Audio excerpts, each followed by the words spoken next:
पुणे रोडवर घडली धक्कादायक घटना, ज्यामुळे संपूर्ण महाराष्ट्राची झोप उडाली. रात्री 7 नंतर एकटे फिरणारे सावधान. महाराष्ट्रात सुरू झाला विचित्र प्रकार. जेव्हा 2 मित्र मोटारसायकलवरून निघाले होते तेव्हा त्यांच्यासोबत एक घटना घडली. एक अशी घटना ज्याची कल्पना तुम्ही करू शकत नाही. एक घटना जी महाराष्ट्राच्या इतिहासात याआधी कधीच घडली नव्हती. ती त्या रात्री 2 मित्रांसोबत घडली. त्या रात्री त्या मित्रांनी जे अनुभवलं, जो विचित्र धक्कादायक प्रकार त्यांच्यासोबत घडला, याचा तपास जेव्हा पोलिसांनी केला तेव्हा तपासात जे उघडकीस आलं, ज्या गोष्टी समोर आल्या त्या आणखीनच भयानक होत्या. आता या घटनेमुळे संपूर्ण लोक घाबरू लागले आहेत. रात्री 7 नंतर लोक बाहेरच पडत नाही आहेत, कारण की हा प्रकार फक्त पुण्यात नाही, नाशिक, छत्रपती संभाजीनगर, अमरावती, नागपूर, धुळे, जळगाव या ठिकाणी देखील झालेला आहे. त्या रात्री घडलेली घटना सामान्य नव्हती. त्या मित्रांनी जे पाहिलं त्याच्यावर कोणी विश्वास ठेवला नाही. पण जेव्हा पोलिसांनी तपास केला तेव्हा जे सत्य समोर आलं त्याने पोलिसांच्याही पायाखालची जमीन सरकली. मग नेमकं काय घडलं होतं त्या रात्री? ते 2 मित्र जेव्हा मोटरसायकलवरून जात होते तेव्हा त्यांच्यासोबत असं काय घडलं की पोलिसांनी तपास केल्यानंतर सगळ्यांची झोप उडाली. सगळ्यात महत्त्वाचं म्हणजे तुम्ही जर रात्री प्रवास करत असाल तर काय सूचना देण्यात आलेल्या आहेत, स्वतःला कसं सुरक्षित ठेवायचं, काय नेमकी घटना घडली होती, चला जाणून घेऊया या संपूर्ण घटनेचा सविस्तर रिपोर्ट. एक अशी घटना जी 2 मित्रांसह त्या ठिकाणी घडली. एक मुलगा जो साताऱ्याला राहत होता, त्याचं नाव राहुल, आणि त्याचे 2 मित्र किरण आणि विशाल पुण्यावरून सोलापूरला निघाले होते. ते इंदापूरच्या पुढे आले. एक सुनसान रस्ता लागला आणि त्याच रस्त्यावर त्यांच्यासोबत ही भयानक घटना घडली. किरण हा घरचा श्रीमंत, त्याच्याकडे एक स्पोर्ट बाईक होती, तर विशाल थोडा गरीब. पण या दोघांच्या मैत्रीत पैसा कधी आला नव्हता. लहानपणापासून त्यांची मैत्री अगदी घट्ट. दोघांना कोणतं व्यसन नव्हतं, त्यामुळे दारू पिऊन कदाचित त्यांच्यासोबत असं काहीतरी घडलं असावं असा विषयच नव्हता. खरं तर या प्रकरणामध्ये सुरुवातीला लोकांना वाटलं की यांना कोणीतरी अडवून लुटलं असेल, दमदाटी केली असेल, पेट्रोल संपलं असेल, पण तसं झालं नव्हतं. त्यांच्यासोबत जे घडलं त्याचा विचार तुम्ही करू शकत नाही. खरं तर किरणला सोलापुरात एका मोठ्या कंपनीत जॉब इंटरव्ह्यूसाठी जायचं होतं. त्याने विशालला विचारलं, विशाल, मला सोलापूरला जायचंयस, येतोस का माझ्यासोबत? 1-2 दिवस लागतील, मला मोटरसायकलवर जायचा कंटाळा आला. तेव्हा विशाल हसून म्हणाला, अरे वेड्या, मी तुला कधी नाही बोललोय का? चल जाऊया आपण दोघे. सकाळी 9 वाजता पुण्यातून जाऊयात.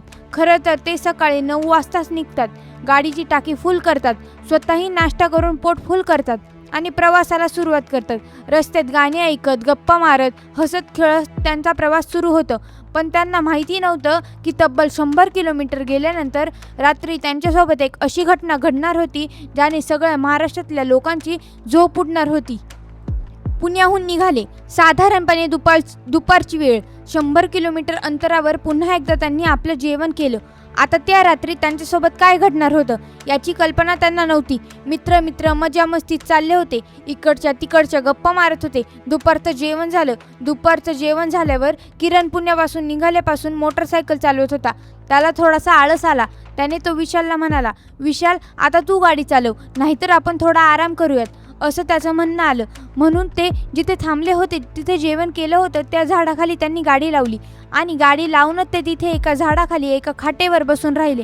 पण त्यांना काय माहिती होतं की त्यांच्यासोबत रात्री घडणारा हा प्रकार या थांबण्याच्या निर्णयामुळे घडणार होता. आता बऱ्याच वेळा प्रवासाला जातो, काहीतरी खातो, काहीतरी पितो, कुठेतरी बसतो, कुठेतरी फोटो काढतो, पण आपल्याला माहीत नसतं की याच गोष्टींमुळे, म्हणजे ज्या ज्या गोष्टी आपण मध्ये करतो त्याचं कनेक्शन पुढे लागणार असतं.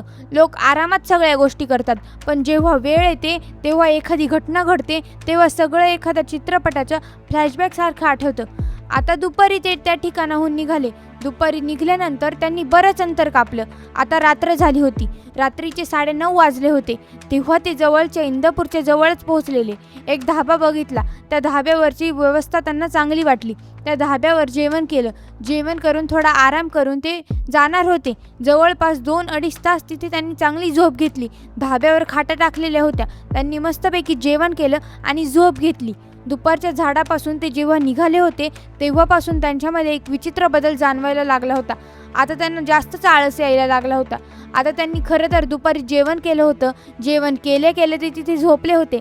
आणि तिथून ते निघाले होते. आता तिथून निघून 2-3 तासांना त्यांना तिथे झाले होते. आता आसपासचे वेटर देखील ते येऊन त्यांना बघत होते, पण अखेर ते तिथून निघाले आणि काही काळ गेल्यानंतर ते पुढे रात्री एका ठिकाणी जेवायला थांबले होते. आता दुपारचं जेवण झालं, रात्रीचं जेवण झालं. आता रात्री जेवत असताना रात्री त्यांनी जेवण केलं आणि जेवण केल्यानंतर देखील त्यांनी 2-3 तास तिथे झोपण्याचा निर्णय घेतला. आता ते झोपले असताना ते शांत झोपले होते, पण अचानक कार आली आणि एका कारने जोरात हॉर्न वाजवला. हॉर्न वाजवल्यानंतर त्यांना जाग आली, म्हणून ते उठून उभे राहिले आणि घड्याळात पाहत आहेत तर काय, रात्रीचे 12 वाजले होते. दोघांना वाटलं, अरे बापरे, इतका वेळ आपण कसं काय झोपलोय? दुपारी झोपले, रात्री झोपले, असं त्यांच्यासोबत कधीच होत नव्हतं. पण म्हणतात ना, जेव्हा एखादी गोष्ट घडायची असते तेव्हा तुम्ही कधीच जे करत नाही अगदी ते तुमच्यासोबत घडतं असतं. आता रात्री 12 वाजेपर्यंत ते काही न करता झोपले होते.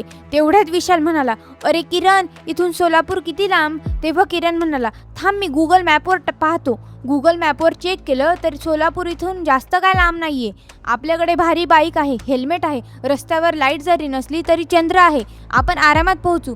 तू एक काम कर, मोबाईलवरून सोलापूरमध्ये एक रूम बुक करून ठेव, म्हणजे तिथे गेल्यावर आपल्याला आराम करता येईल. असं त्यांनी प्लॅनिंग केलं. डोळ्यावरची झापड उघडली होती. चहा घेतला. चहा घेता घेता त्या दोघांपैकी एका मित्राच्या मनात असं आलं की रात्री जरी आपल्यासोबत काही घडलं तर आपण काय करायचं? त्या धाब्यावरून निघताना त्यांना 12 वाजले होते. सगळीकडे शांतता, रस्त्यावर कोणी जात नव्हतं. त्यांना काय करावं समजत नव्हतं. किरण देखील विशालला म्हणाला, अरे बाबा, या धाब्यावरच आपण झोपूया, उद्या सकाळी जाऊयात. विशाल म्हणाला, अरे मला सकाळी 8 वाजता इंटरव्ह्यू द्यायचा आहे, त्यामुळे आपल्याला लवकर जावे लागेल. अखेर विशालचंही म्हणणं त्याला पटलं. मोबाईलवरून रूम बुक केली आणि रात्री 11:30च्या दरम्यान ते पुन्हा प्रवासाला लागले. पण त्यांनी इथे एक मोठी चूक केली होती. पुण्यापासून इंदापूरपर्यंत येईपर्यंत त्यांची पेट्रोलची टाकी जवळपास संपत आली होती. पुढे 25 ते 30 किलोमीटरपर्यंत विशालच्या लक्षात आलं की गाडीतलं पेट्रोल आता जवळपास संपत आले. धाब्यापासून 30 किलोमीटर गेले होते. कुठलाही पेट्रोल पंप त्यांना दिसला नव्हता. एक निर्जन आणि काळोख्या रस्त्यावर त्यांची गाडी हळूहळू हिसके देऊ लागली. जसं पेट्रोल संपताना शेवटचा हिसका गाडी देते असते, अगदी शेवटच्या क्षणी जसं करते तसंच करू लागली. आता विशाल आणि किरण यांच्या मनात धक्का बसला की एवढ्या रात्री आता कसं होणार? पेट्रोल पंप कुठे आहे माहीत नाहीये. तेवढ्यात त्यांची गाडी बंद पडली. अरे यार, दोघांना कपाळाला हात लावून बसले. पेट्रोल संपलं होतं. मागे जावे तर 25 किलोमीटर, पुढे कुठे पेट्रोल पंप याची कल्पना नव्हती. त्यांना रस्त्यात एकही पेट्रोल पंप दिसला नव्हता.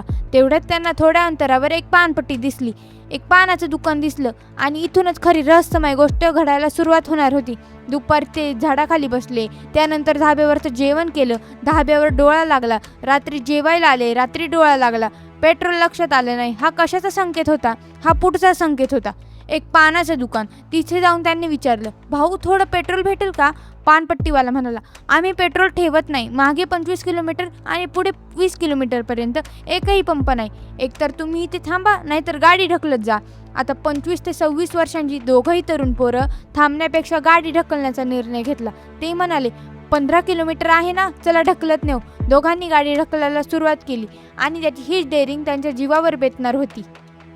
5 ते 6 किलोमीटर गेले असतील. तेवढ्यात त्यांना दूरवर एक पेट्रोल पंपाचा चमकणारा बोर्ड दिसला. दोघांच्या जीवात जीव आला. ते त्या पानपट्टीवाल्याला शिव्या देऊ लागले. पानपट्टीवाला म्हणाला होता, 15-20 किलोमीटरपर्यंत पंप नाहीये आणि आता 5 मिनिटातच पंप कसा काय आला? ते पेट्रोल पंपावर पोहोचले. तिथे कोणी नव्हतं. सगळं सुनसान. त्यांनी हाका मारल्या. ऑफिसमध्ये बघितलं, सगळं काळं. पेट्रोलच्या मशीन चालू, रीडिंग 0. 10-15 मिनिटं वाट पाहिल्यावर गाडी पुढे ढकल निघणारच.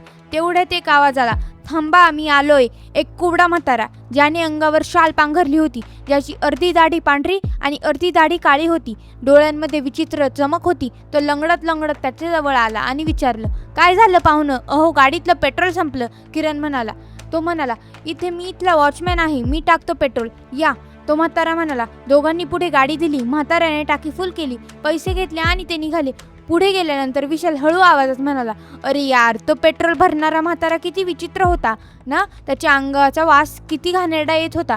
किरण म्हणाला, जाऊ दे, आपलं काम झालं, पेट्रोल मिळालं हे खूप आहे ते पुढे गेले. 15 किलोमीटर गेले असतील तेव्हा उजवीकडे एक पेट्रोल पंप दिसला. त्यांना वाटलं हा दुसरा असेल. पुढे गेले. पुन्हा 15 किलोमीटरवर तोच पेट्रोल पंप तिसऱ्यांदा दिसला.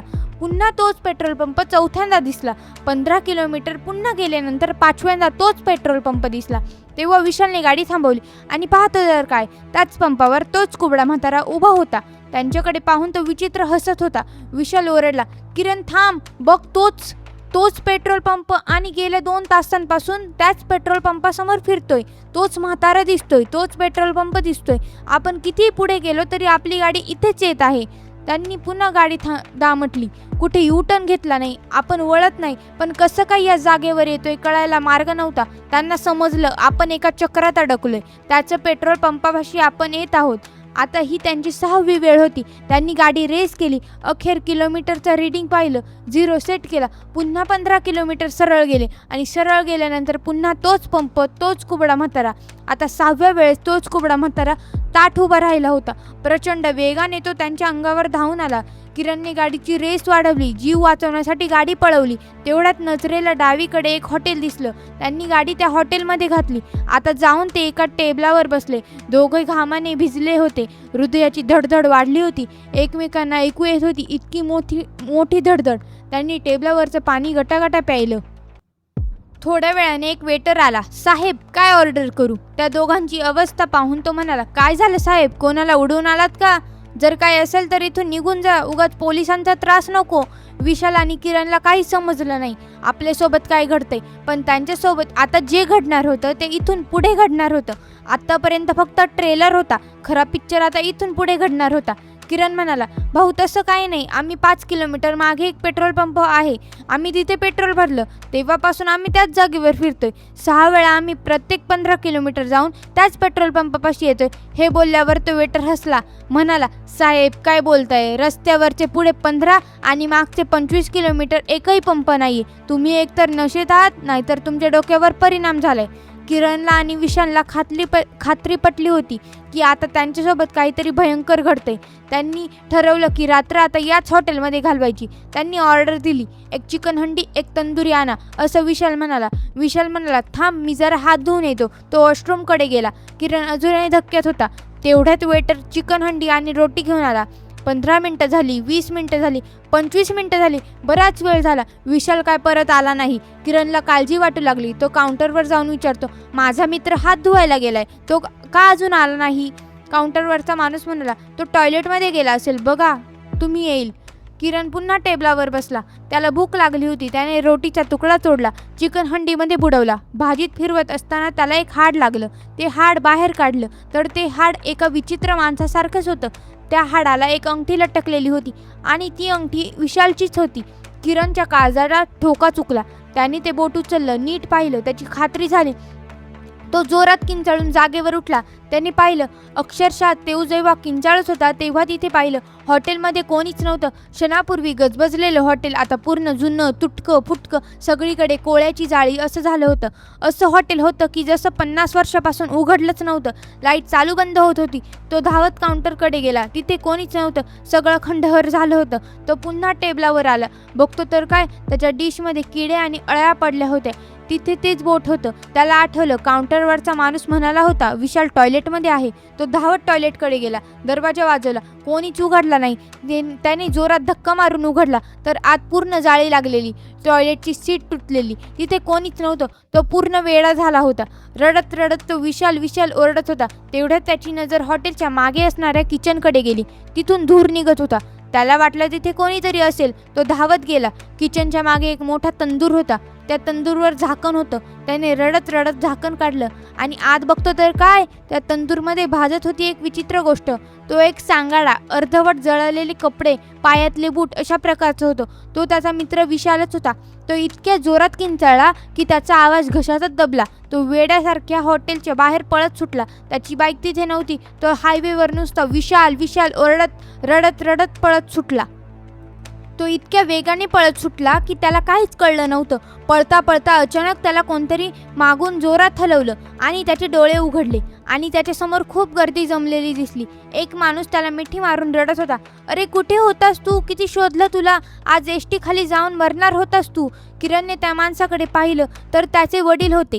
त्याने स्वतःच्या शरीराकडे पाहिलं तर त्याची दाढी वाढलेली, अंगावर कपडे फाटलेले, तो एखाद्या भिकाऱ्यासारखा दिसत होता. त्याच्या वडिलांनी विचारलं. त्याचे वडील म्हणाले, अरे बाबा. तो वडिलांना बोलू लागला, आपला विशाल हॉटेलमध्ये आहे, त्या हॉटेलवाल्यांनी त्याला मारलं. तो रडत रडत वडिलांना सांगत होता. तेव्हा ते म्हणाला, बाळा कोणता विशाल? तूच आम्हाला 2 वर्षांपासून सापडला नव्हतास. 2 वर्षांपूर्वी तू आणि विशाल सोलापूरला निघाले होते. तेव्हापासून तुम्ही दोघेही बेपत्ता होते, पण तू आज आम्हाला सापडलास. हे ऐकून किरण पूर्णतः शॉकमध्ये गेला. 2 वर्ष? त्याला वाटलं होतं की काही तासांपूर्वी घडले, पण ते चक्र इतकं भयंकर होतं की त्याने किरणची 2 वर्ष गिळून टाकली होती. 2 वर्षांपूर्वी हे दोघे मित्र निघून गेले होते. त्यातला एक मित्र गेला, पण दुसरा मित्र तब्बल 2 वर्षांनी अचानक आईवडिलांना सापडला. खरं तर ही एक प्रकारची काल्पनिक स्टोरी आहे. तर ही घटना, ही स्टोरी ऐकून तुम्हाला काय वाटलं? ही तुम्हाला चांगली वाटली असेल तर नक्की लाईक करा. चॅनलवर नवीन असाल तर सबस्क्राईब करा. धन्यवाद.